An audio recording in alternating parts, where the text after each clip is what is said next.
Alors, autre type d'exercice. On connaît le prix avant la variation. On connaît le prix après la variation. Et il faut trouver cette variation, c'est-à-dire est-ce qu'on a une diminution ou une augmentation et de quel pourcentage. Pour savoir le début, déjà, est-ce que c'est augmenter ou réduire, il suffit de regarder les deux nombres. On passe de 84 à 105, c'est donc forcément une augmentation. Je peux déjà écrire ça. Et je repars sur toujours le même schéma. 84 avant, 105 après.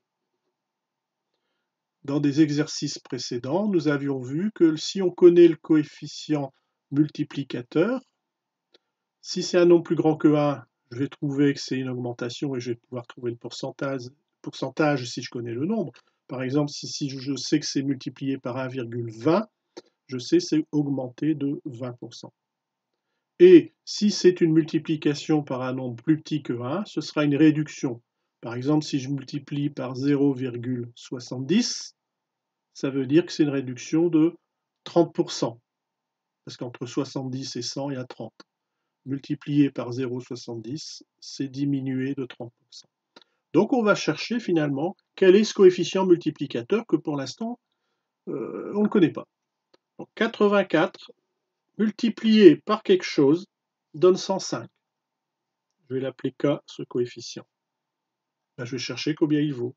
C'est-à-dire que je suis en train de chercher un nombre tel que 84 multiplié par ce nombre doit donner 105. Donc le nombre qu'on cherche, c'est 105 divisé par 84. Il y en a qui se trompent encore, il y en a qui vont écrire 84 divisé par 105. Bon, comment ne pas se tromper? On écrit cette ligne-là autrement. J'écris d'abord le nombre k, et j'utilise ces petits schémas, toujours avec les flèches. Multiplié par 84 doit donner 105. Et je sais donc que pour aller dans ce sens-là, il suffit de diviser par 84. Comme ça, on ne se trompe pas, on sait que k, c'est 105 divisé par 84. Donc 105 divisé par 84. On trouve ainsi 1,25. Alors on n'a pas fini. On vient de trouver que le nombre multiplicateur, ici, c'est 1,25, qui est un nombre plus grand que 1.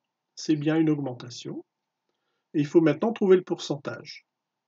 Et d'après cours, on sait que le coefficient multiplicateur en cas d'augmentation, c'est multiplié par 1 plus le pourcentage. Et là, on revient comme des exercices au début de la fiche, dans le tableau. Trouver la variation quand on connaît le coefficient.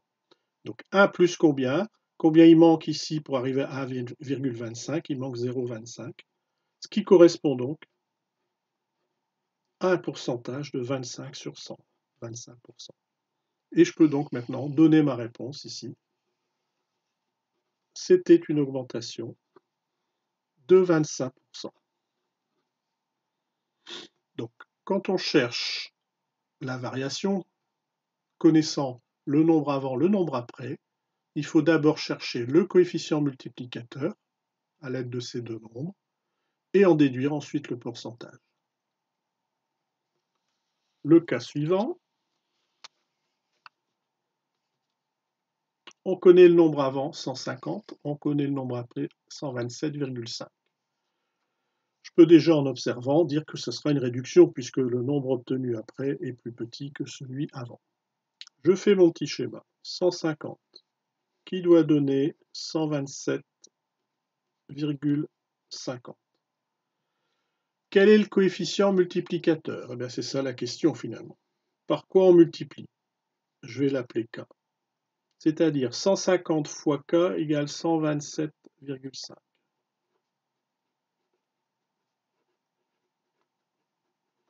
Pour trouver K, il suffit donc de diviser 127,5 par 150. Pas le contraire. Hein. Pour ne pas se tromper, je rappelle, j'écris K d'abord. K, quand on le multiplie par 150, on doit trouver 127,5.